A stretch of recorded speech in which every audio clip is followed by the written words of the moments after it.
예, 영화 1987이 개봉을 앞두고 있습니다. 저 감독님한테 전해드린 말씀인데요. 뉴스공장이 워낙 그 인기가 많다 보니까 책, 영화, 이 홍보를 부탁한다는 청탁이 엄청나게 많이 들어온답니다. 김영란법에 위반되지 않는 범위 내에서 해드리려고 하는 것 같은데, 근데 어떻든 뉴스공장에서 소개가 되면 크게 흥한다. 근데 사실 1987 영화에 관해서 전혀 껌 한 통 받은 적도 없다고 하시는데 왜 그럼 오늘 1987 이 얘기를 꺼내느냐. 1987이란 영화가 1987년 6월 민주항쟁을 배경으로 하고 있죠. 거기에 대해서 또 관심이 커져가고 있는데 이 영화를 보시고 깊은 감명을 받으셨을 뿐만 아니라 이 시기에 관한 살아있는 역사 이신 분을 한 분 모셨습니다. 1987년 당시에 민주정치 국민운동본부 상임집행위원이셨죠. 유시춘 작가님 스튜디오로 직접 나오셨습니다. 어서 오십시오. 네, 안녕하세요. 이거 선생님 여기서 뵈니까 더 반갑네요. 아시는 분들은 아시겠지만 유시춘 작가님 본인도 되게 참 유명하고 훌륭하신 분인데 워낙 또 큰 분이 계셔가지고 가려져서 많이 들으시죠. 이거 질문이 식상할 수 있는데 유시민 전 보건복지부 장관 작가이신 그 관련해서 어떠냐라는 그러니까 사실 유시춘 선생님 되게 훌륭하신 분인데 이렇게 그늘에 가리지 않나 싶어서 속상하실 때도 있을 것 같은데 아니요, 없습니다. 선생님 표정이 진짜 없으신 것 같아요. 이게 지금 이제 선거 지나서 얘기지만 그 대선 때 이제 할배 유세단 네 하셨었잖아요. 그러면서 나왔던 얘기가 그 당시 이제 이런 농담들이 있었습니다. 저기 어대문 어차피 대통령은 문재인. 네. 아나문, 아빠가 나와도 문재인. 그때 유시춘 선생님 두고는 이런 말이 있었어요. 유나문이라고. 뭔지 아시죠? 유시민 나와도 문재인. 그러니까 참, 이제 지나서 하는 얘기입니다만. 자, 일단 유시민 전 장관에 대해서 별 감정 없다고 하시니까, 서운한 거 없다고 하시니까, 당연히 그러신 것 같고요. 오늘 이제 모셔서 듣고 싶은 말씀 시작해 보겠습니다. 민주정치 국민운동본부, 줄여서 국본 상임집행위원으로 활동하셔서, 이 당시 이제 정말 살아계신 역사인데 일단 영화 1987 어떤 의미가 있고 어떻게 보셨는지 좀. 네, 영화가 예술로서의 본성을 가지고 있고요. 네. 또 그 어떤 예술과 문학도 그 시대의 사회 현실과 역사로부터 결코 자유로울 수 없습니다. 그렇기 때문에 대사회적인 기능을 갖고 있는데요. 저는 이 양자 중에 그 후자에 더 충실한 그리고 매우 훌륭한 그 기능을 수행한 영화라고 보았습니다. 네. 역사적인 의미가 있다. 네.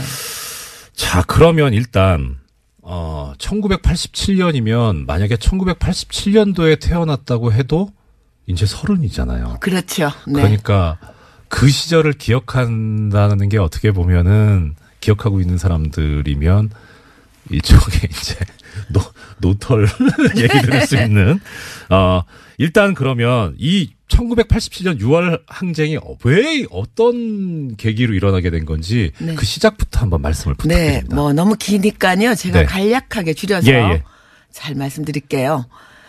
여러분 아시다시피 그 박정희 유신 통치 체제는 사실 종신 집권 체제였습니다. 그렇죠. 근데 이제 내부의 분열로 박정희 대통령이 시해당하고 민주주의를 갈구하던 국민들은 민주정부가 당연히 들어올 거라고 아주 합리적인 추론을 했는데 뜻밖의 전두환과 그 신군부 일당이 광주에서 학살을 감행하고 그야말로 정권을 탈취했습니다. 그렇죠. 이제 그로부터 한 7년에 걸쳐서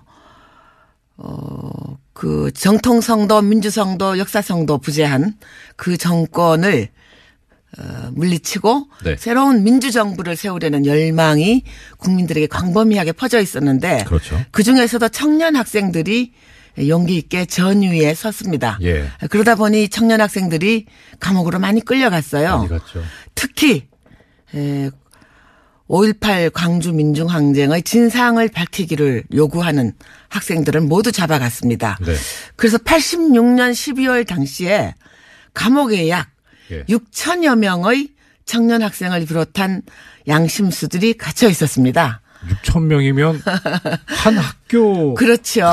예. 이제 예. 그러다 보니 수많은 학생들을 영장도 없이 체포 구금하고 고문하는 일이 네. 너무나 빈번했는데 네네. 언론의 재갈을 물려놓았기 때문에 아무도 그것을 보도하지 못했습니다. 예.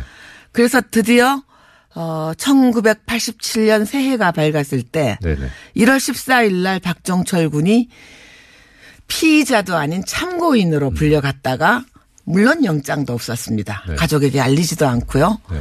비밀리에 잡아갔다가 지금 그 남영동 전철역 근처에 있는 예. 남영동 대공분실에서 참고인으로 조사를 받다가 물고문에 의해서 참혹하게 살해당합니다. 그런데 예. 이 박정철 사건은 결코 우연히 일어난 사건이 아닙니다. 네네. 그 이전에 이미 많은 박정철이 있었습니다. 예. 일일이 열거 못하겠지만 예. 1986년에 나온 변협, 대한변협에서 발간한 인권보고서에 보면 군대 끌려가서 의문의 죽음을 당한 학생들 네. 또 수사기관에 불려갔다가 뭐 아주 동떨어진 황간의 철로변의 시체로 발견된다든가 네. 이렇게 원인을 밝힐 수 없는 다만 수사기관에 의한 의문의 죽음이라고 추정되는 여러 죽음들이 있었습니다. 맞습니다. 예, 그것이 누적되어서 일어났고요. 그리고 86년 11월 말에 애국학생 청년연합이라고 해서 애학투가 네네. 1,400명이 민주정부 수립을 요구하면서 건국대를 점거한 사건이 있었는데요. 그 참 이제 기억도 새롭습니다. 네, 근데 그때 건대 이제 사태. 건대 사태인데요. 네. 그때 모든 이 간제 언론, 예. 정부의 검열을 받는 언론들은 그것을 시키는 대로 정부가 전두환이 시키는 대로 무슨 공산주의 투쟁, 네. 또 일본의 적군파를 모방한 좌익 게릴라 예. 투쟁이다. 네. 이렇게 다 빨간칠을 하고 뒤집어 씌울 때인데 그 사법사상 유례가 없이 1,200여 명이 구속이 되었고요. 예. 그래서 감옥이 터져나갈 지경에 이르렀고 드디어 박정철 사건을 고문하고 난 다음에 시체를 깜짝같이 내다버리지도 못하고 네. 화장하지도 못하고 네. 들켜버린 겁니다. 그렇죠. 네. 예. 그래서 들켜버려서 예. 이 사건이 굉장히 국민들의 공분을 일으켰고요. 여러분 예. 잘 아시다시피 그 영화에 자세히 나옵니다만 네.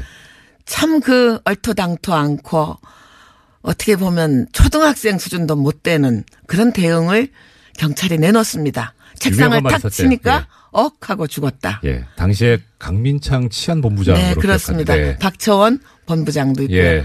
이분들이 그 2, 3일 동안 그렇게 머리를 맞대고 수기한 결과가 겨우 그렇게 유치짬뽕인 예. 탁 치니까 억하고 예. 죽었다는 유명한 말을 어록을 남겼습니다. 네네. 그래서 저는 이 박정철 사건을 보면서 역사는 간혹 우연을 통해 필연을 관찰한다는 말이 있습니다. 우연을 통해 필연을 관찰한다. 네. 이 우연한 사건처럼 보이지만 결코 우연한 사건이 아닌 박종철 군 고문치사 사건이 일어남으로써 네. 그리고 드디어 그 고문까지 조작, 은폐한 이 정황이 드러나면서 국민들의 공분이 하늘을 찔렀고요.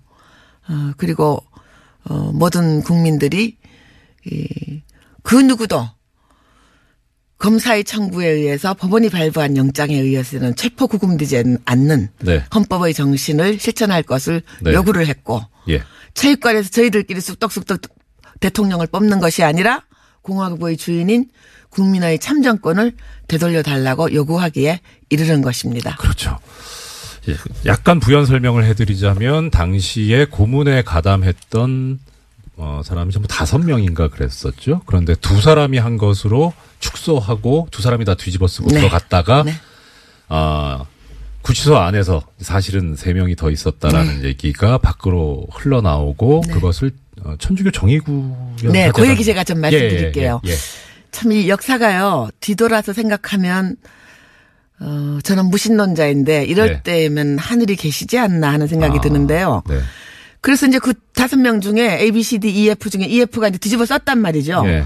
자기들은 나중에 이렇게 팔 잡아주는 정도의 조력자였어요. 근데 네. 생각하니까 이거 고문치사라는 엄청난 범죄를 네. 둘이 다 뒤집어 쓰고 갈 생각을 하니까 아득하니까 울면서 예. 토로한 거예요. 네. 그거를 감옥에 계시던 양심수 한 분이 예. 적어서 이부영 선생님이 들으셨고 네. 그걸 또 그 당시에 그 있던 교도관이 예. 바깥으로 전달을 했습니다. 그런데 네. 과연 이 엄청난 사실을 누구에게 전달할 건가 예. 하고 한참을 고민을 했는데 첫째는 그때 개원청원 예. 국민운동을 벌이고 있던 야당에게 전할 건가. 네. 그럼 아니면은 뭐 학생들에게 전할 건가. 예. 그게 누구에게 전해야 이것이 가장 국민들에게 믿음을 주고 네. 의분을 불러일으킬까 하는 것을 고민한 끝에 예. 정의구현 사재단이라는 그 신부님 예, 신부님들한테. 조직에 전하게 됩니다. 그때 뉴스공장이 있었어야 되는데. 그때 뉴스공장이 있었으면은 아깝습니다. 박종철 사건이 일어나지도 않았죠. 하긴 그렇겠네요. 네. 네. 이 짧은 생각. 네. 자. 그렇게 해서 고문을 해서 사람을 죽였을 뿐만 아니라 더 나아가서 그걸 은폐하기까지 그런 이제 범죄를 저질렀는데 그것이 도화선이 돼서 실제 행동까지 갔습니다만 그 고문치사 사건에 대한 분노를 넘어서 당시에 국민들이 요구했던 거는 아까 말씀하셨던 대로 대통령을 직접 국민의 손으로 뽑을 수 있는 그러니까 대통령 직선제 국민의 권리를 보장하라. 난 그것이었죠. 그래서 그 얘기 관련해가지고 이제 이 선생님께서 계셨던 민주정치 국민운동본부가 있었는데 그 조직은 어땠나요? 당시 네, 그 규모라든가. 비하인드 스토리를 잠깐 말씀드리면 가장 중요한 것이 그렇게 폭발력을 지니게 된 것은 마지막에 네. 야당이 합류하면서 함께 조직을 꾸렸기 때문에 그렇게 폭발력이 있게 되었습니다. 네네. 이제 박종철 군 사건, 고문치사 사건 일어나고 네. 그야말로 민주화 운동 단체로만 2월 7일, 3월 3일 추도회와 평화대행진을 했는데 네. 그때는 청년 학생들과 민주화 운동 단체만 결합을 해서 시위를 했는데 큰 대중적인 호응을 얻지 못했어요. 예. 좀 무섭기도 했죠, 사실. 뭐 무서웠죠. 상황이. 그런데 이것도 비하인드 스토리입니다만 네. 3.3 추도 집회가 평화대행진이 아주 형편없이 그 학생들과 제야단체만으로 네. 소규모로 일어나고 네. 금방 진압을 당하니까 예. 전두환 집단이 자신감을 가졌던 것 같습니다. 그래서 나온 것이 4.13 호언 선언입니다. 그렇죠. 예. 난 너네들 말 들어줄 수 없어. 우리끼리 네. 체육관에서 대통령 뽑을래. 네. 난 너태우한테 줄 거야. 야. 하는 선언을 4월 13일 날 하게 됩니다. 4.13 호언도 참 근데, 오랜만에 듣네요. 네. 예. 그 직전에 네. 몇 년 전에 그 심윤경이라는 이름으로 예. 주한미 대사를 했던 스티븐슨이라는 여성분 계십니다. 한국말이 잘하시는. 네네. 그때는 미국 대사관 참사관이었어요. 예. 그분이 우리를 찾아왔어요. 와서 좀 우호적이었어요. 저희 민주화운동 예. 세력에게. 네. 와서 조심하라고. 어휴. 지금 전두환은 눈에 보이는 게 없다. 어휴. 그리고 내일 모레쯤 아마 호언으로 그러니까 자기들끼리 체육관에서 다시 권력을 승계하겠다는 선언을 할 거다. 예. 그리고 탄압이 더 극심해질 테니 몸관수를 잘 하라. 왜냐? 그 이유는 27 추도 집회와 33 평화대행진이 당신들만의 집회로 끝나지 않았느냐. 전두환이 자신감을 가진 것 같다. 조심하라고 우리에게 살짝 일러주고 갔어요. 어떠셨어요? 그때 기분이? 뭐 그러거나 말거나 하네. 우리는 우리 길을 간다. 어유 대단하십니다.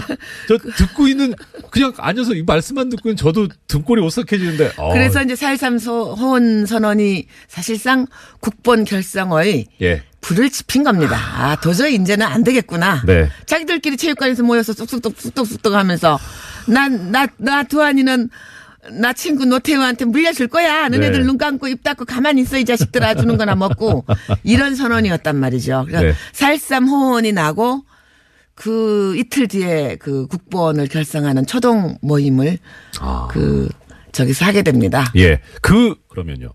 그 초동 모임 국본 결성하시고 그게 아까 3.3 대행진까지 말씀하셨고 4.13 호언까지 나왔으니까 대략 5월? 아닙니다. 4.13 호언 나고 예. 이건 정말 참을 수가 없다. 네. 이렇게 돼서 4월 16일 날인가요? 아, 4월 바로. 우이동 개나리 산장이라는 허름한 집에서 네. 한 10명쯤 모여서 예. 초동을 꾸렸고요. 그때는 그렇게 야당 정당이 합류할 거라까지는 생각을 안 했는데 네. 이제 종교단체, 제야단체, 학생운동단체가 모두 하나로 모여야 되겠다는 첫 모임을 한 게 아마 그 다음 날이었던 것 같습니다. 그럼 4월 15일, 6일.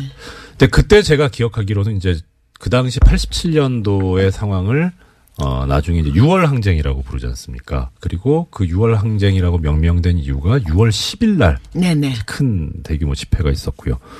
6월 10일 이 연저리쯤에 이제 이 국본이나 선생님 네. 그래서 이제 긴 논의를 거친 다음에 네. 마지막에 갑론을박을 했던 것이 야당을 참여시킬 거다. 네. 그랬는데 네. 결과적으로 생각하면 야당을 참여시킨 건 너무나 잘한 일이었습니다. 그러니까 지역적으로는 뭐 제주에서 서울까지, 네. 연령적으로도 10대에서 70대 네. 어르신까지 영원한 구별이 없었고요. 네, 네, 그다음에 뭐 분야별로도 농민, 여성, 빈민, 학생, 인권, 법조, 문화예술 이 모든 장르에서 민주화 운동을 하고 있던 모든 단체들이 총망라되었고요. 그래서 6월 10일 날 아침에 저희가 왜 그게 성공할 수 있었느냐면 네네네. 한승환 변호사 같은 분이 이렇게 굉장히 지적인 유머에 거의 뭐 신화의 단계에 그렇죠. 계신 분인데 예. 나중에 회고하시기를 6월 항쟁이 성공한 것은 성공회에서 개최했기 때문에 성공했다. 뭐 이런 말씀도 하시고 그랬는데 지금으로 치면 게 아재 개그인데요. 아직 그렇죠. 네. 그때는 굉장히 신선했습니다. 예. 그래서 이제 성공회. 6월 예. 10일 아침에 대해서 그 국본이 출범하던 5월 27일 아침 저 어제처럼 생생한데요. 네. 이게 거기에 참석할 한 200여 분의 발기인들이 네. 저처럼 다 담당 형사가 따라붙는 요주의 인물들이에요. 지금 식으로 표현하면 사찰. 블랙리스트에 올라 있는 분들이죠. 얼마나 까마면 3번을 치십니까? 그렇기 때문에 예. 이 장소를 사전에 알릴 수가 없었습니다. 그렇죠. 정하질 않았어요. 그리고 새 나갈지가 모르기 때문에. 아니 지금처럼 뭐 무슨 단체방이 있는 것도 아니고. 네, 왜냐하면 그 국본을 결성한 무언가 얘네들이 일을 할 거라는 거는 이제 수사기관도 알고 있었는데 예. 몇 월 며칠 어디인지는 모르고 있었던 거예요. 6월 10일은 5월 27일은 저희들이 정했고요. 네네. 장소는 그 전날까지도 아무도 몰랐습니다. 그래서 일단 민자 돌린 모든 단체들이 예. 종로통에 숨어 있기로 했습니다. 종로. 광화문에서 네네네. 동대문까지 걸친 예. 그 종로 양쪽의 길에 네. 적당한 곳에 있기로 하고 전령이 예. 이 쪽지를 써서 다녔습니다. 참 웃음밖에 안 나와요. 예, 아니요. 예. 그때는 뭐 너무 절박했죠. 그렇죠. 그래서 네. 방법이 저희 없습니다. 그 민가협은 어디에 있었냐면 지금 인재근 의원하고 나하고 등등 네. 어디에 있었냐면 종로 2가 골목에 있는 네. 그 당시 민가협 회원이 하던 카페를 새벽에 문을 열라 그래가지고 거기 기다리고 있었어요. 그래서 제가 이제 이렇게 나가니까 네. 새벽빛이 부유하게 일어나는 아침이었어요. 그랬더니 5월. 네. 5월 27일 아침 6시에 예. 그 멀리서 누가 오더라고요. 예. 그 기춘이에요. 명동 청년연합 간사로 있었던 전에 청와대에서도 일하고 있었던. 기춘. 네네. 그거 기춘. 김기춘? 아니야. 그냥 기춘. 오더니 설마. 이렇게 지나가면서 제 이 예. 쪽지를 예. 저 작은 메모지 한 장을 제 손에다 이렇게 쥐어주고 나가더라고. 봤더니 향린교회 이렇게 돼 있는 거예요. 근데 그때 저희가 이제 어디서 하느냐를 두고 네. 뭐 민주화 운동의 메카였던 종로 5가 기독교회관 알쓸 신자매도 얼마 전에 나왔죠. 예.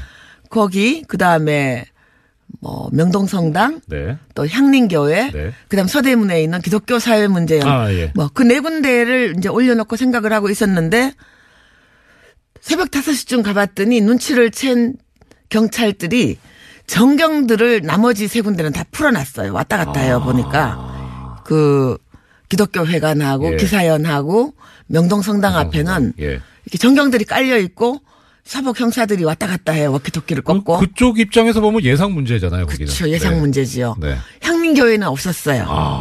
그래서 향린교회로 정한 것이 5시 한 반쯤. 네네. 그리고 6시에 쪽지를 써가지고 종로통을 중심으로 이렇게 흩어져 있던 민자 돌린 단체한테 쭉 돌린 거예요. 네네. 그래서 이제 야, 영화네, 완전. 예, 싹싹싹싹 하면 그 얘기까지는 안 나와서 영화는 아마 국본을 결성하고 6월 항쟁이 일어나기 직전까지요. 이거 사실관계를 추적을 한 네네. 것이고요. 네. 그 뒤 영화도 앞으로 나와야 되겠지요. 네. 그렇게 해서 이제 다들 향림교회에 한 7시쯤에 모였고요. 예. 일사천리로 진행을 해서 끝나고 나오니까 그제서야 이제 그 뒤늦게 소식을 예, 접한. 뒤늦게 소식을 접한 경찰들이 예. 그 닥쳤던 게 지붕 쳐다보는 식으로 이렇게 쳐다보고 있어서 저희들이 의기양양하게 나왔죠. 그렇게 근데 결성을 했습니다. 그 긴박함. 네. 야. 자, 그러면 향림교회에서 이제 국본이 출발을 했고요. 출범을 했어요. 시간이 되게 빨리 가네요. 이거 오늘 다 못. 그래요? 큰일 났네. 그러면 6월 10일로 정한 것은 아니요, 선생님, 저기, 이거는 영화도 영화지만, 네. 예, 좀 더 자세히 듣고, 네네. 예, 그래서, 선생님한테 다시 한번 폐를 끼치더라도, 네. 네, 자세히 한번 들었으면 싶습니다. 자, 네네. 그러면 이제, 향림교회에서 출범이 됐고, 그 다음에, 그러면 이제, 아까 성공회에서 하셨기 때문에 성공했다고. 네네. 성공회는 그럼 어떻게 돼? 이제 우리가 성공회는 그때 지키지 않았기 때문에. 예. 그리고 성공회에 그때 젊으신 분들이 많이 계셔가지고. 네. 거의 요즘은 좀 486 세대들이 거기 그때 한 20대, 30대들로 있어가지고. 예. 우리에게 매우 협조적이었고요. 거기만 지키지 않고 있었습니다. 그리고 네. 6월 10일로 못을 박은 것은 첫날 회의에서. 네. 전두환이 노태우에게 권력을 승계해주는 민정당 전당대회가 6월 10일 날 12시에 있었기 때문에 맞습니다. 그날로 저희들이 대응을 한 것입니다. 진짜 그때 저도 그렇게 기억이 생생한데 1987년 6월 10일 날 민주정의당 전당대회에서 대통령 후보를 선출하는데 당시 노태우 전당대회. 예. 네. 힐튼 호텔. 예. 그리고 이제 리셉션 축하연을 거기서 했죠. 네. 힐튼 호텔 예. 남대문 네. 숭례문 옆에 제가 그때 6월 10일 날 숭례문 부근에 있었거든요. 체루탄 연기 엄청 났을 겁니다. 남대문 시장을 처음 가본 게 그때였습니다. 네. 도망간다고. 예. 아이고, 시간이 벌써 이렇게 됐네요. 막간에 제가 선생님 다시 한번, 설득을 해서 내일 한번 모시도록 하겠습니다. 선생님, 네. 오늘 말씀 감사합니다. 근데요. 네. 6월 10일 날. 네. 정경이 그냥 물샐 틈 없이 애워싸고 있는 삼겹사겹의 그걸 해치고 성공에 진입에 성공한 20명의 얘기가 하나하나가 영화입니다. 예.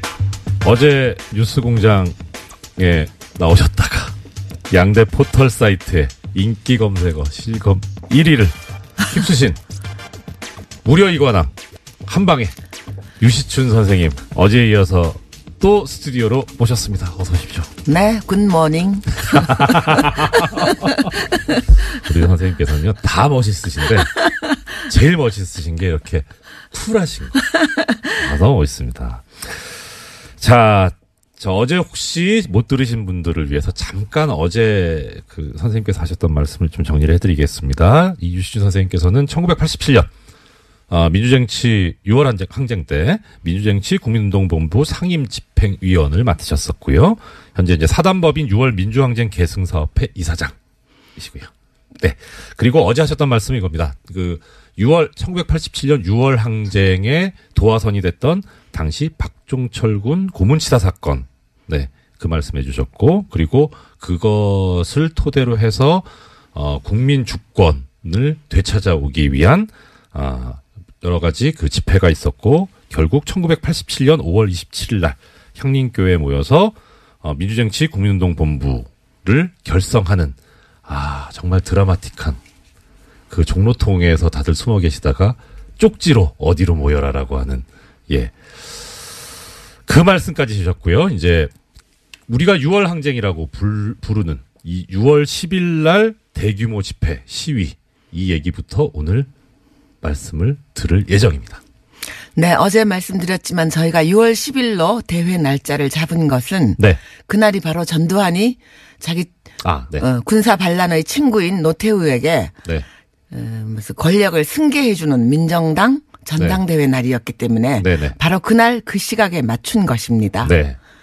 그랬는데 이제 마지막에 네. 경론 토론 끝에 그 당시 야당이 개헌 국민 청원 운동을 하고 있었기 때문에 합류하면서 그분들의 조직들을 이용해서 전단지가 전국에 서울에만 해도 한 20만 장이 뿌려졌습니다. 예. 그래서 뭐 7일부터 그 전단지가 도로에 그 하얗게 나뒹구는 네네. 그런 상황이었고요. 경찰이 이것을 뭐 불법 집회로 간주하고 미리 차단해 놨었기 때문에 7일부터 즉 대회 나흘 전부터 성공회 입구는 3중 4중 전경들의 겹겹이 쌓여 있었습니다. 들어갈 수가 없었어요. 어제 하신 말씀 중에 하나가 이제 이 6월 항쟁이 성공의 그 서울 네. 예, 교당이라고 하나요? 교회. 거기서 이제 지금 그 핵심 집행부께서 계셨다는 거였는데 한승원 변호사께서 성공회에서 했기 때문에 성공했다. 네. 그 말씀도 예 하셨다고. 근데 그러면 아까 좀 전에 말씀 주셨던 것이 3중 4중으로 겹겹이 네. 둘러서져 있었는데 어떻게 들어가시게 된 거예요? 네, 뭐 거기에 국본 한 20분이 네. 모이셨는데 네. 이제 어르신들은 그때는 제가 30대 중반이었으니까 제일 어렸습니다. 그때 이제 어르신들이 박형규 목사님, 예. 뭐 지선 스님, 네. 그다음에 금영균 목사님 이런 예. 분들은 이제 미리 딱 그 겹겹이 포위하기 그 직전에 한 대여섯 분은 들어가시는데 성공했고요. 그게 며칠 전? 그게 6일부터입니다. 아, 6월 6일부터 미리 예. 들어가 계셨고 네네. 저는 7일 날 아침에 집에서 나오는데 벌써 네. 우리 이 판사님처럼 이렇게 체격이 좋으신 사복 두 분이 딱 나오는데 지키는 팔을 잡는 게 어디 가십니까 이래요. 예. 아 순간 연금이 시작됐구나 생각을 하고 제가 마침 그때 원고지 그때는 지금처럼 이메일이 예, 그렇죠. 없어서 예, 예. 원고지를 직접 갖다 줄 때입니다. 예, 예. 출판사나 예. 신문사에. 예. 마침 그때 어딘가에 제가 원고를 갖다 줄 일이 있어서 네. 원고지 열매를 또르르 만 걸 갖고 있었어요. 예. 그래서 이거 보면서 안 보이세요? 나 지금 출판사에 원고 갖다 주러 가잖아요. 그땐 예. 제가 차가 없었습니다. 예, 그래서 예, 예. 차 있으면 나 좀 같이 갑시다. 그랬더니 오, 멋있다. 그러십니까? 그러더니 그럼 다녀오세요. 이러는 거야. 네. 딴 데 가시면 안 됩니다. 이러는 거예요. 그날 나오면서 보니까 제가 그렇게 연금 조치가 내려진 줄 모르고 쉐어링 치마에 예. 짧은 티셔츠를 입었더라고요. 날씨가 더울 때잖아요. 네, 조금 여름이니까. 더웠습니다. 예. 덥기는. 네. 그래서 뒤돌아보면서 너희들 굿바이다 그러고서는 갔다가 잠실에 있는 친구 예. 집에서 자고 아침 그러니까 6월 8일 아침 5시 새벽 5시 반에 성공회 입구가 이 시청 출구에서 한 100m 떨어져 있잖아요. 네. 곰곰이 생각을 했어요. 저걸 어떻게 뚫고 들어갈 건가 생각을 하다가 그 당시 우리를 많이 도와주신 그 성공회 성당 주임 신부인 박종기 신부님이라고 네네네. 40대 젊은 신부님이 계셨어요. 그분 아드님이 신학생인 거 제가 알았거든요. 전화를 했더니 받아요. 예. 이렇게 막혀 있는데 내가 꼭 들어가야 된다. 거기 지금 어르신만 계시고 네. 거기 가면 성명서도 쓰고 이 머리띠도 네. 만들어야 되고 이러저러한 실무를 담당할 사람이 없지 않냐. 네네. 내가 꼭 들어가야 되겠다. 그랬더니 예. 그럼 한번 생각해 보자고. 그래서 내가 그러면 새벽 기도회가 늘 있으니까요. 내가 예, 그럼 예, 피아노 예. 반주자인데 늦은 걸로 꾸미고 헐떡거리고 갈 테니까 네. 네가 얼른 나를 끌어다오. 그렇게 하고서는 갔는데 지금도 곧 카페 노천 카페 예, 옆에 있습니다. 조그만 예. 쪽문이 있죠. 네. 글로 갔어요. 갔더니 예. 뭐 삼겹사겹 에워싸고 있죠. 그래서 내가 숨을 막 헐떡거리면서 가서 나 큰일 났어요. 지금 신부님한테 쫓겨나게 생겼어요. 나 지금 피아노 반주자인데 지금 기도 시작됐는데 진짜 혼나게 생겼네. 그러고 쭝얼거리고 있는데 그 박종기 신부님 아드님 지금 신부님이 되셨습니다. 예. 그분이 나오시더니 왜 이렇게 늦었어요? 그러고선 손을 콱 잡아당기니까 하는 사이에 그 쪽문을 통과해서 제가 들어갔습니다. 이제 외람된 말씀인데 지금 선생님이 발연기를 믿었단 말이에요. 그렇게 했고요. 하는 사이에 들어갔고요. 가보니까 이제 몇 분이 들어와 계셨고 예. 이제 그날 8일 날 뭐 신문 방송에 난리가 났죠. 전부. 그렇죠. 그날 이제 고인이 되셨습니다만 양순직 그 당시 여당 총재하신 총재, 분이 당직자의 도움을 받아서 한영애 씨라고 그때 이어버리셨는데 그분하고 같이 계셨죠. 그 옆에 네. 수녀원 담장을 타고 내려오셨고요. 그다음에 그때 농민운동 하시던 서경원 계셨는데 그분은 좀 생기기도 농부처럼 생기셨잖아요. 네. 그래서 청소부 복장을 하고 빗자루 들고 청소부인 척하고 들어왔고요. 그렇게 그 기기묘미한 방법으로 모여서 거기서 3박 4일 동안 박정기 신부님의 사제관에 있는 모든 와인과 쌀과 음식을 다 축내고 밥도 제가 거들어줬고요. 예. 뭐 그 사제관 안에 있는 모든 음식을 저희들이 다 먹어치웠습니다. 아, 그러니까 아이고 선생님께서 지금 그렇게 말씀하시지만 사실 외부하고 이제 이게 완전히 안 단절되어 되잖아요. 있었습니다. 그러면 지금처럼 뭐 핸드폰도 없고요. 그렇죠. 더군다나 이 뭐 휴대전화도 없었고요. 예, 예. 유선전화에만 의지를 했는데 네. 밖으로부터 완전히 모든 것이 통신과 만남과 예. 모든 것이 다 두절된 상태에서 사흘을 보냈지만 바빴습니다. 그 안에서. 예. 현수막도 걸어야 되고 예. 머리띠도 만들어야 되고 성명서도 써야 되고. 근데 어찌어찌 알고 동아일보에 유일하게 그날 저희들 사진이 났는데요. 네. 그 얼리버드들은 일찍 일어나서 어찌어찌 네. 알고 동아일보하고 제 기억으로는 두 군데 신문사 기자들이 들어와서 유의하게 그때 사진이 있습니다. 그 당시 신문을 보면. 예. 그 참 이렇게 참 가볍게 말씀하시지만 그때를 생각해 보면 그때도 즐겁게 했습니다. 또 이렇게 그러니까 즐기는 사람을 이기지 못한다고 하잖아요. 네. 그러니까 정말 네. 선생님께서 이렇게 말씀하시는데 그게 아마 성공의 원동력이 아니었나 싶습니다. 지금 1710님께서 신부님이 무슨 아드님이 있으시냐. 성공회는 네. 신부님이 결혼을 하십니다. 네. 네. 예, 그 성공회의 영국 그래서 캐더릭이죠. 그러니까. 예, 네. 이렇게 허용이 돼 있어서 네. 예, 방금 지금 저 댓글을 봐서 좀 여쭤봤습니다. 그 신부님이 적극적으로 도와주시던 분이었는데 하느님께서 어떻게 그렇게 아름다운 분들을 일찍 데려가시는지 일찍 돌아가셨고요. 예. 오늘 아침 무척 그립습니다. 그러게 말입니다. 네. 자, 그러면 이제 들어가셨습니다. 뭐 들어가시는 것도 참 여러 가지 우여곡절이 있었고 참 뭐 대단합니다만은 이제 또 들어가셔서 아까 얼핏 지나가시는 것처럼 말씀하셨는데 저 사실 제일 궁금했었던 게 그거거든요. 가벼운 질문으로서 보통 이쪽 일하시는 분들이 약초를 참 많이 드시고 좋아하시는데 어떠셨을까 했는데 먼저 말씀을 하셨어요. 근데 와인이 신부님들이 와인은 좀 드시더라고요. 그래서 네. 그게 혹시 미사주로 쓰이는 기 때문에 죽겠다. 많이 갖추고 있다고 그럽니다. 그럼 뭐 성공회도 예배라고 하나요? 기도 예배 드리죠. 예. 네네. 그 예배 주일 예배를 드리죠. 써야 되는 와인인데 그건 어떻게 해결이 됐나요? 이해는 생략하겠습니다. 죄송합니다. 너무 질문이 깊게 들어간 것 같습니다. 자, 그러면 가셔서 이제 여러 가지 얘기 중에 그런 말씀을 들었습니다. 성공의 그 성당 종로에 올라가셔서 네네. 종을 42번을 치셨다. 네네. 네, 그날 상황을 말씀을 드리자면 잠시만요. 그게 며칠 상황이에요? 10일 12시 정오에. 정오에. 기사에는 보면은 뭐 오후에 쳤다는 얘기인데 12시예요. 네. 그때가 바로 전두환이 노투우에게 그 권력을 승계해주는 전당대회가 열리는 시각이었습니다. 제가 민주화 운동에 몸담으면서 작가이기 때문에 많은 성명서를 썼는데요. 네네. 그날의 짧은 성명을 평생 기억하고 있고요. 제 기억에 가장 뚜렷한 날입니다. 직접 썼죠. 예. 네, 아주 짧게 썼습니다. 네.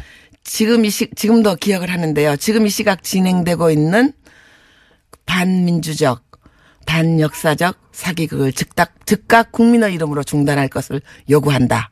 이렇게 이제 성명서를 낭독을 하고 네. 지선 스님 그때 백양사 주지로 네네네. 계셨던 지선 스님과 제가 함께 종로에 올라갔습니다. 네. 아마도 그 교회에 생긴 100년 또는 앞으로도 이교도인 스님과 여성이 그 종로에 올라가는 건 아마 전무후무한 일일 것인데요. 성공 입장에서 그렇겠네요. 네, 다행히 허락을 해주셨고요. 아마 박 신부님이 그것 때문에 많은 비난을 감수하셨던 것 같습니다. 죄송한 일이지만 그냥 어쩔 수 없었던 일이고요. 역사를 만드셨네. 네, 그리고 올라가서 42번의 타종을 한 것은 네네. 우리가 분단된 지 42년이 되었고요. 이 분단을 자양분으로 삼아서 남과 북의 독재를 강행하고 있는 남북의 독재자 모두에게 국민의 경종을 울려드린다는 의미로 타종을 했습니다. 선생님, 그리고 우리 저 애청자 여러분, 저나 우리 저기 스태프진들 먹고 살아야 되기 때문에 네. 한 말씀 올리겠습니다. 저기 그 TBS 정찬영 대표님도 당시 그 부근에 거기 계셨답니다. 네. 예, 그 이야기 꼭 전해야 된다고. 네. 감독님 잘했죠. 자, 이 6월 항쟁이 특징이 네. 그러니까 어제 이제 말씀하실 때 사실 고립됐었다. 네. 그래서 그렇게 성공적이지가 못했는데 6월 항쟁 때는 일반 시민들이 상당히 많이 또 네. 뭐 넥타이 부대라고 그때 명명이 됐었는데 그 이유가 뭐라고 네. 생각하세요? 그 우선은 뭐 우리 국민들의 민주화 열기가 뜨거웠고요. 그것이 네. 가장 기본에 깔려 있는 것이었고요. 네네. 그다음 그 당시의 그 물리적인 상황을 좀 말씀드리면 네. 88 올림픽을 기해서 예행 연습을 하느라고 처음으로 서머타임제가 네. 적용이 되고 있어서 네.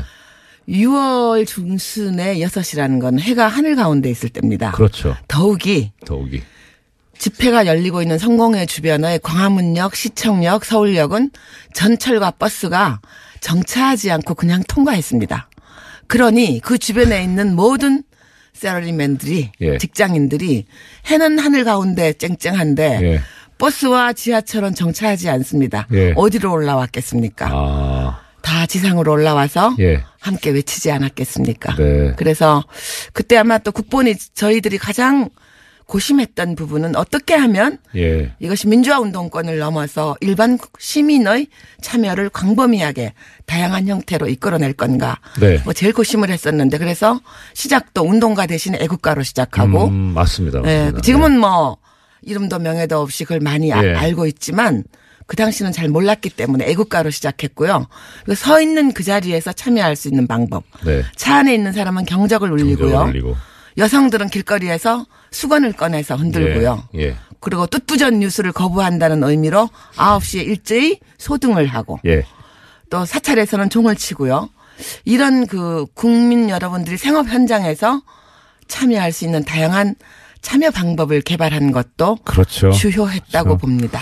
그러니까 지금으로 치면 우리 이제 어디 뭐 포털 댓글 달고 그리고 뭐 이제 뭐 기사에 대해서 좋다 안 좋다 공감 비공감 네, 좋아요. 예, 네. 예. 그런 이제 참여하는 그런 거였죠. 그러니까 국민들께서 길거리에 올라와서 뭐 몸으로 좋아요를 다 누른 거죠. 그렇죠. 예. 정확한 표현이십니다. 예. 자, 그거는 이제 전체적인 그림은 그렇게 돌아갔는데 큰일 났네. 이거 하루 더 해야 되는데. 안 됩니다. 예, 여기 0919님께서 본인께서 이제 참석하셨던 아주 경험담을 지금 문자로 보내오셨습니다. 농민운동가 서 선생님께서는 이후에 민주당 국회의원을 하셨고, 0919님께서는 그때 6월 종로 6가 동대문 종합시장에서 사업했을 때라고 하시네요. 그때. 네. 보도블럭을 망치로 깨서 학생들에게 나눠주고 경찰들 몰려올 땐 가게 셔터 열고 숨겨줬다고. 예. 네. 진짜 이렇게. 많았습니다. 아주 영화에도 아주 리얼하게 그런 장면들이 나옵니다. 실제로 많이들 숨겨주시고요. 예. 셔터 내리고 물 주고. 네. 콜라도 한 박스씩 샀다 갖다 주고요. 예. 뭐 엄청나게 감동적이고 협조적인. 그렇죠. 그런 공동체의 덕목을 느낄 수 있었던 맞습니다. 날이죠. 저 경험을 잠깐만 말씀드리면 저도 참 그때, 그러니까 운이 좋았던 게 이제 저는 어제 잠깐 말씀드린 남대문 부근에 있었거든요. 순대문 네. 부근. 남대문 시장으로 이제 숨어 들어간 거예요. 네, 거기가 제일 격전지였죠. 예. 근데 또 먹을 건 많더라고요. 네. 상가니까. 맛있어요. 그래서 네. 참 신세 많이 졌었습니다. 자, 그럼 이제 이거는 전체적인 그림이었고 네. 문제는 이제 우리 선생님. 네. 이제 이 시위가 이제 60 이제 끝났습니다. 끝나고 다음 꼭 나와야 되는 얘기가 그거죠. 명동성당. 네, 저희들이 네. 6월 10일 집회를 마치고 네. 제가 맨 앞장서서 박정철 영정을 들고 영국 대사관 쪽으로 진출하다가 네. 모두 다 연행돼서 네. 장안동 대공분실을 네. 거쳐서 그렇죠. 저는 분리수용돼서 돌아가신 재정구 예, 의원님과 재정구요. 함께 네. 강동경찰서 유치장에 수용이 됐는데 아침에 네. 눈을 떠봤더니 천정에 붙어 있는 TV에서 명동성당 농성 얘기가 나옵니다. 그거를 거기서 들으셨구나. 네, 그걸 보고서는 저 어제도 얘기했지만 무신론자인데 예. 우주에 계시는 모든 신께 기도했습니다. 하나님, 예수님, 부처님, 저 뜨거운 사막의 알라신이시여 한국 국민들을 보호해 주시고 민주주의를 오게 해주세요 하고 기도했습니다. 정말. 그리고 제 길을 의심했고요. 왜냐하면 모든 정보가 다 차단되어 있었기 때문에 그때 일생에서 가장 간절하게 기도했습니다. 예. 그러면 그러니까 제가 이제 여쭤보려고 했던 거는 이 강동경찰서 유치장으로 수감이 되셨는데 담임 선생님께서 이제 그 국어 과목 국어와 문학을 가르치는 교사였는데요. 교사, 그 2년 전에 해직이 이미 됐었습니다. 전두환 해직 교사 1호.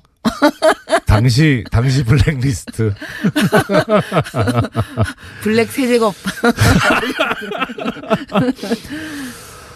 자, 자제분. 네, 그때 유치원 다니는 남매 있었습니다. 사실 이게 또 상당히 민감하고 아픈 부분이잖아요. 네, 물론 아이들한테 미안했죠. 어떠셨어요, 기분이? 근데 수많은 자식들이 감옥에 가 있고, 그래서 제가 어린아이가 있다는 얘기 그 동료들한테 못했고요. 저 올드미스인 줄 알고 계시는 분이 대부분이었어요. 그랬고요. 다 늠름하게 있었지만 가장 힘들었던 밤은 6월 18일 날. 그 우리 시위가 또 한 번 폭발했던 날인데 조영래 변호사님이 제 변호인이셨는데 오셔가지고 계엄령 설이 돈다는 풍문을 말씀해 주셨을 때는 등골이 좀 오싹했고요. 실제로 계엄령을 준비를 했었고요. 전두환이. 그때는 아이들을 못 보는 게 아닌가 하는 아주 무서운 공포도 잠깐 잠겨 있었습니다.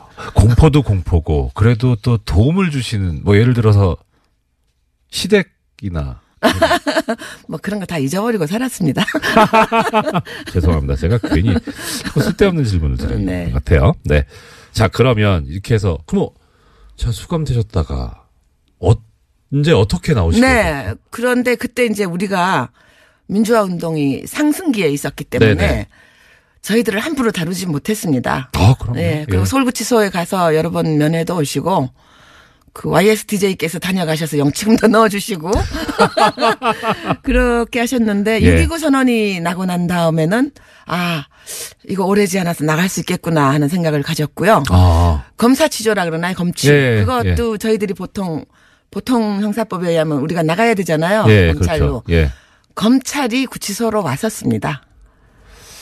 그게 어떻게 보면 특혜일 수 있지만 어떻게 보면 기자를 따돌리느라고. 그러니까 그 꼼수죠. 그렇죠. 편법이겠죠. 그렇게 해서 바깥 공기를 못 새게 하려는 또 그런 생각도 있고. 그러면 그 과정에서 이거 이제 본인 생각이고 이건 이제 되겠구나 하는 어떤 그것은 6.29 날요. 6.29 선언이 나던 날. 우리가 어쩌면 징역을 살지 않을지도 모르겠다. 재판을 받지 않고 나갈 수도 있겠구나. 라는 희망을 가졌고요. 그것이 현실화되었습니다. 그리고 나온 것은 이한열 장례가 있던 그 전날 나왔습니다. 그래도 좀 더 계셨었군요. 그 전날 나와서 처음 간 것이 연세대학교 이한열 장례식장이었습니다. 너무나 감격적이었습니다. 그때 그러면 그러니까 우리가 이기겠구나라는 생각이 드셨던 어떤 지점이랄까 때는 언제쯤? 6월 18일 날 계엄령 풍문이 돌았을 때는 너무 공포스러웠고요. 광주에서 그런 학살을 감행한 집단이니 무엇을 못하겠습니까? 맞다. 근데 제가 보기에는 그때 계엄령 다 시나리오가 있었는데 미국이 모종의 역할을 했던 것 같고요. 그럼에도 불구하고 제 생각은 미국이 갑자기 천사가 되어서 그런 것이 아니라 우리 국민의 민주화 힘이 우리 국민이 전국 37개 도시에서 500여만 명이 쏟아져 나온 그 물리력이 전두환이 구사할 수 있는 모든 군대, 경찰을 비롯한 모든 물리력보다 더 컸기 때문에 안 한 것이 아니라 계엄령을 못한 것이라고 봅니다. 사실 이렇게 이끌어주신 분께서 이렇게 국민들 칭찬해 주시니. 자, 교섭 들어가겠습니다. 지금까지 유시춘 선생님이었습니다. 오늘 말씀 감사합니다. 고맙습니다. 여러분 영화 꼭 보십시오. 된 건지 그 시작부터 한번 말씀을 부탁드립니다. 너무 기니까요. 제가 간략하게 줄여서 잘 말씀드릴게요. 여러분 아시다시피 그 박정희 유신 통치 체제는 사실 종신 집권 체제였습니다. 그렇죠. 근데 이제 내부의 분열로 박정희 대통령이 시해당하고 네. 민주주의를 갈구하던 국민들은 민주정부가 당연히 들어올 거라고 아주 합리적인 추론을 했는데 네. 뜻밖의 전두환과 그 신군부 일당이 광주에서 학살을 감행하고 그야말로 정권을 탈취했습니다. 그렇죠. 이제 그로부터 한 7년에 걸쳐서 그 정통성도 민주성도 역사성도 부재한 그 정권을 물리치고 네. 새로운 민주정부를 세우려는 열망이 국민들에게 광범위하게 퍼져 있었는데 그렇죠. 그중에서도 청년 학생들이 용기 있게 전위에 섰습니다. 예. 그러다 보니 청년 학생들이 감옥으로 많이 끌려갔어요. 많이 갔죠. 특히 5.18 광주 민중항쟁의 진상을 밝히기를 요구하는 학생들을 모두 잡아갔습니다. 네. 그래서 86년 12월 당시에 감옥에 약 예. 6천여 명의 청년 학생을 비롯한 양심수들이 갇혀 있었습니다. 6천 명이면 한 학교 그렇죠. 예. 이제 예. 그러다 보니 수많은 학생들을 영장도 없이 체포 구금하고 고문하는 일이 네. 너무나 빈번했는데 네네. 언론의 재갈을 물려놓았기 때문에 아무도 그것을 보도하지 못했습니다. 예. 그래서 드디어 1987년 새해가 밝았을 때 네네. 1월 14일 날 박정철 군이 피의자도 아닌 참고인으로 불려갔다가 물론 영장도 없었습니다. 네. 가족에게 알리지도 않고요. 네. 비밀리에 잡아갔다가 지금 그 남영동 전철역 근처에 있는 예. 남영동 대공분실에서 참고인으로 조사를 받다가 물고문에 의해서 참혹하게 살해당합니다. 그런데 예. 이 박정철 사건은 결코 우연히 일어난 사건이 아닙니다. 네네. 그 이전에 이미 많은 박정철이 있었습니다. 예. 일일이 열거 못하겠지만 예. 1986년에 나온 변협, 대한변협에서 발간한 인권보고서에 보면 군대 끌려가서 의문의 죽음을 당한 학생들 네. 또 수사기관에 불려갔다가 뭐 아주 동떨어진 황간의 철로변의 시체로 발견된다든가 네. 이렇게 원인을 밝힐 수 없는 다만 수사기관에 의한 의문의 죽음이라고 추정되는 여러 죽음들이 있었습니다. 맞습니다. 예, 그것이 누적되어서 일어났고요. 그리고 86년 11월 말에 애국학생 청년연합이라고 해서 애학투가 네네. 1,400명이 민주정부 수립을 요구하면서 건국대를 점거한 사건이 있었는데요. 그 참 이제 기억도 새롭습니다. 네, 근데 그때 건대 이제 사태. 건대 사태인데요. 네. 그때 모든 이 간제 언론, 예.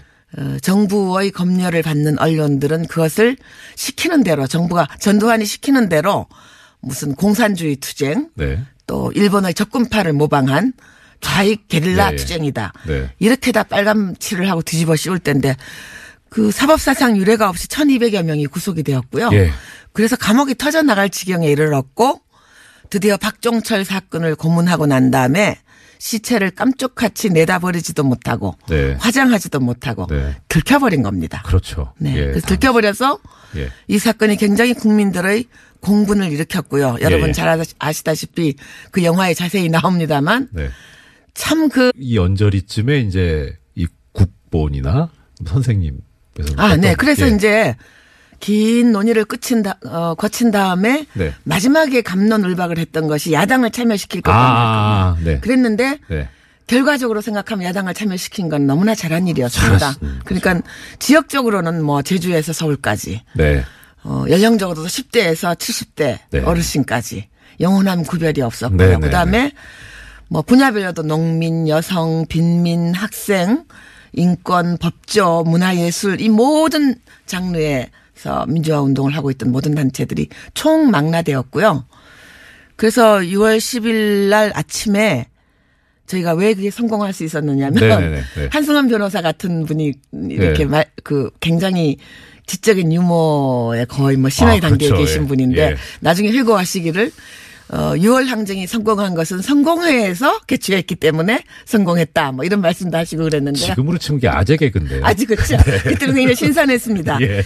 그래서 이제 성공회. 예, 6월 예. 10일 아침에 대해서 그 국본이 출범하던 5월 27일 아침 예. 저 어제처럼 생생한데요. 네. 이게 거기에 참석한 200여 분의 발기인들이 네. 저처럼 다 담당 형사가 따라붙는 요주의 인물들이에요. 지금 식으로 표현하면 사찰. 블랙리스트에 올라 있는 분들이죠. 얼마나 까마면 3번을 치십니까? 그렇기 때문에 예. 이 장소를 사전에 알릴 수가 없었습니다. 그렇죠. 정하질 않았어요. 우리가 새 나갈지가 모르기 때문에. 아니 지금처럼 뭐 무슨 단체방이 있는 것도 아니고. 네, 왜냐하면 그 국본을 결성한 무언가 얘네들이 일을 할 거라는 거는 이제 수사기관도 알고 있었는데 예. 몇 월 며칠 어디인지는 모르고 있었던 거예요. 6월 10일은 5월 27일은 저희들이 정했고요. 네네. 장소는 그 전날까지도 아무도 몰랐습니다. 그래서 일단 민자 돌린 모든 단체들이 예. 종로통에 숨어 있기로 했습니다. 종로. 네. 광화문에서 네네네. 동대문까지 걸친 그 종로 양쪽의 길에 네. 적당한 곳에 있기로 하고 전령이 예. 이 쪽지를 써서 다녔습니다. 참 웃음밖에 안 나와요. 예, 아니요. 예. 그때는 뭐 너무 절박했죠. 그렇죠. 그래서 네. 방법이 없어요. 저희 그 민가협은 어디에 있었냐면 지금 인재근 의원하고 나하고 등등 네. 어디에 있었냐면 종로 2가 골목에 있는 네. 그 당시 민가협 회원이 하던 카페를 새벽에 문을 열라 그래가지고 거기 기다리고 있었어요. 아. 그래서 제가 이제 이렇게 나가니까 네. 새벽빛이 부유하게 일어나는 아침이었어요. 그랬더니 5월. 네. 5월 27일 아침 예. 6시에 예. 그 멀리서 누가 오더라고요. 예. 그 기춘이에요. 명동 청년연합 간사로 있었던 전에 청와대에서도 일하고 있었던. 기춘. 네네. 그거 기춘. 김기춘? 아니야. 그냥 기춘. 오더니 설마. 이렇게 지나가면서 제 이 아, 예. 쪽지를 예. 저 작은 메모지 한 장을 제 손에다 이렇게 쥐어주고 나가더라고. 봤더니 향린교회 이렇게 돼 있는 거예요. 아. 근데 그때 저희가 이제 어디서 하느냐를 두고 네. 뭐 민주화 운동의 메카였던 종로 5가 기독교회관 예, 알쓸신자매도 KCC. 얼마 전에 예, 나왔죠. 예.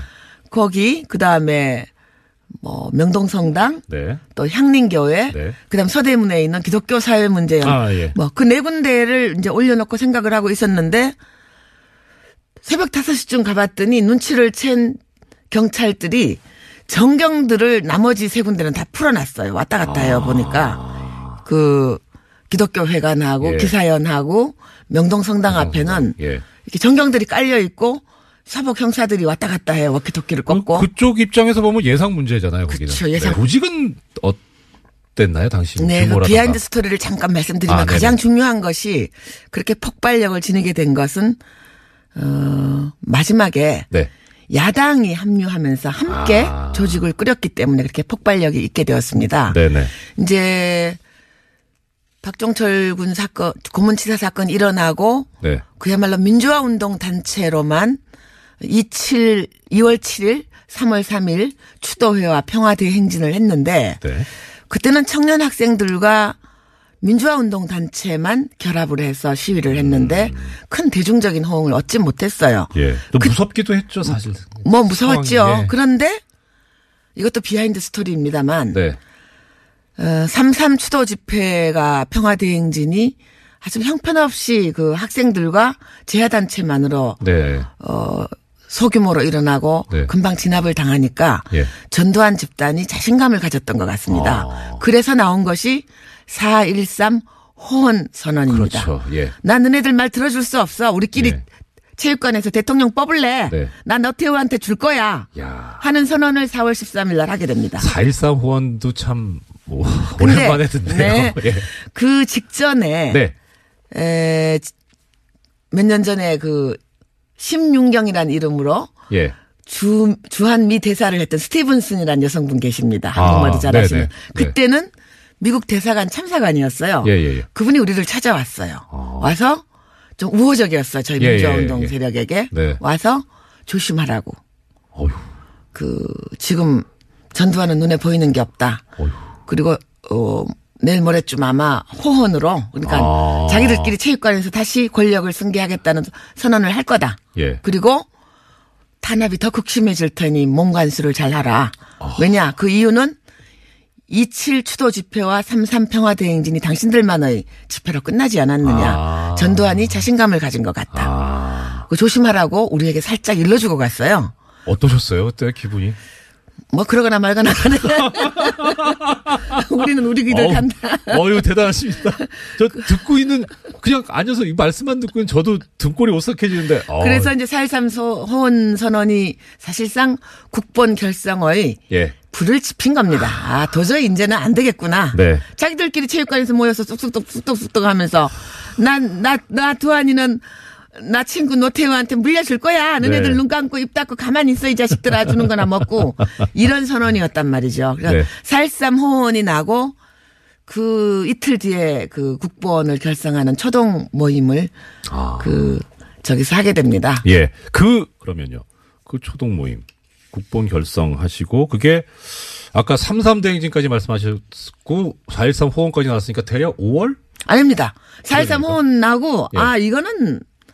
이건 정말 참을 수가 없다. 네. 이렇게 돼서 4월 16일 날인가요? 4월 그 우유동 개나리 산장이라는 허름한 집에서 네. 한 10명쯤 모여서 예. 초동을 꾸렸고요. 그때는 그렇게 정당이 합류할 거라까지는 생각을 안 했는데 네. 이제 종교단체, 제야단체, 학생운동단체가 모두 하나로 모여야 되겠다는 첫 모임을 한 게 아마 그 다음 날이었던 것 같습니다. 그럼 4월 15일, 6일.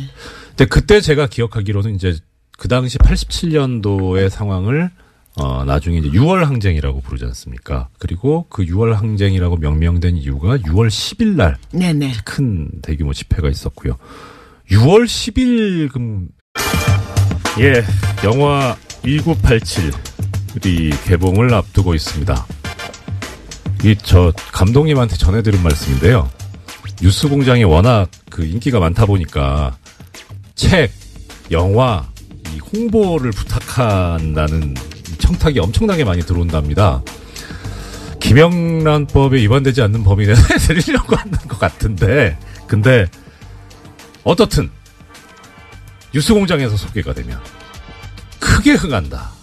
근데 사실 1987 영화에 관해서 전혀 껌한 통 받은 적도 없다고 하시는데 왜 그럼 오늘 1987 이 얘기를 꺼내느냐. 1987이란 영화가 1987년 6월 민주항쟁을 배경으로 하고 있죠. 거기에 대해서 또 관심이 커져가고 있는데 이 영화를 보시고 깊은 감명을 받으셨을 뿐만 아니라 이 시기에 관한 살아있는 역사 이신 분을 한 분 모셨습니다. 1987년 당시에 민주정치 국민운동본부 상임집행위원이셨죠. 유시춘 작가님 스튜디오로 직접 나오셨습니다. 어서 오십시오. 네, 안녕하세요. 이거 선생님 여기서 뵈니까 더 반갑네요. 아시는 분들은 아시겠지만 유시춘 작가님 본인도 되게 참 유명하고 훌륭하신 분인데 워낙 또 큰 분이 계셔가지고 가려져서 많이 들으시죠. 이거 질문이 식상할 수 있는데 유시민 전 보건복지부 장관 작가이신 그 관련해서 어떠냐라는 그러니까 사실 유시춘 선생님 되게 훌륭하신 분인데 이렇게 그늘에 가리지 않나 싶어서 속상하실 때도 있을 것 같은데 아니요, 없습니다. 선생님 표정이 진짜 없으신 것 같아요. 이게 지금 이제 선거 지나서 얘기지만 그 대선 때 이제 할배 유세단 하셨었잖아요. 그러면서 나왔던 얘기가 그 당시 이제 이런 농담들이 있었습니다. 어대문 어차피 대통령은 문재인. 네. 아나문, 아빠가 나와도 문재인. 그때 유시춘 선생님 두고는 이런 말이 있었어요. 유나문이라고. 뭔지 아시죠? 유시민 나와도 문재인. 그러니까 참, 이제 지나서 하는 얘기입니다만. 자, 일단 유시민 전 장관에 대해서 별 감정 없다고 하시니까, 서운한 거 없다고 하시니까, 당연히 그러신 것 같고요.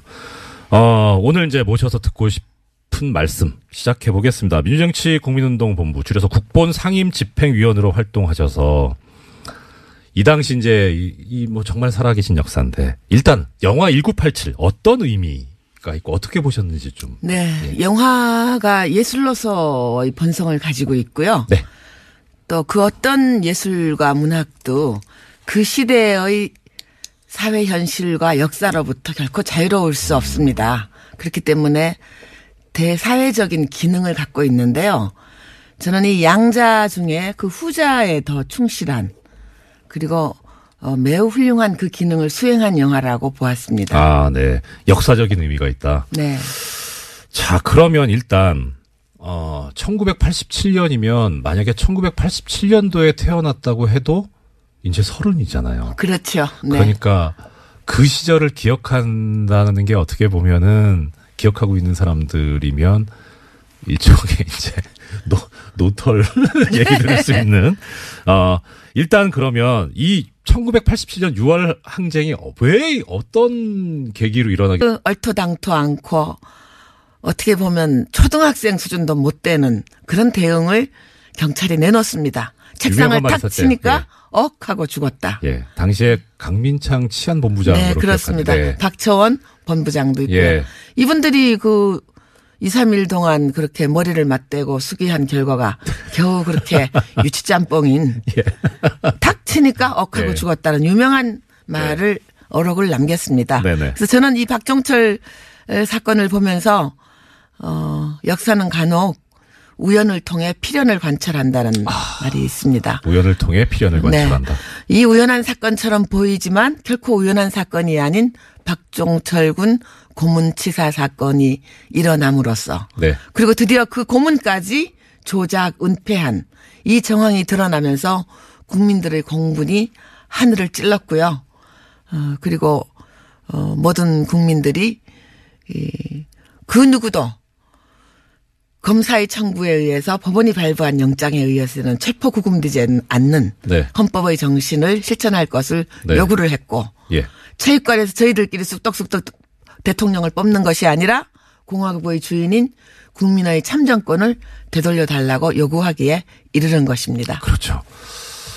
약간 부연 설명을 해드리자면 당시에 고문에 가담했던 사람이 전부 5명인가 그랬었죠. 그런데 2사람이 한 것으로 축소하고 2사람이 다 뒤집어 쓰고 네. 들어갔다가 네. 구치소 안에서 사실은 3명이 더 있었다라는 얘기가 밖으로 흘러나오고 네. 그것을 천주교 정의구현 네, 그 얘기 제가 좀 말씀드릴게요. 예. 참 이 역사가요. 뒤돌아서 생각하면 저는 무신론자인데 이럴 네. 때면 하늘이 계시지 않나 하는 생각이 드는데요. 네. 그래서 이제 그 5명 중에 A, B, C, D, E, F 중에 EF가 이제 뒤집어 썼단 말이죠. 예.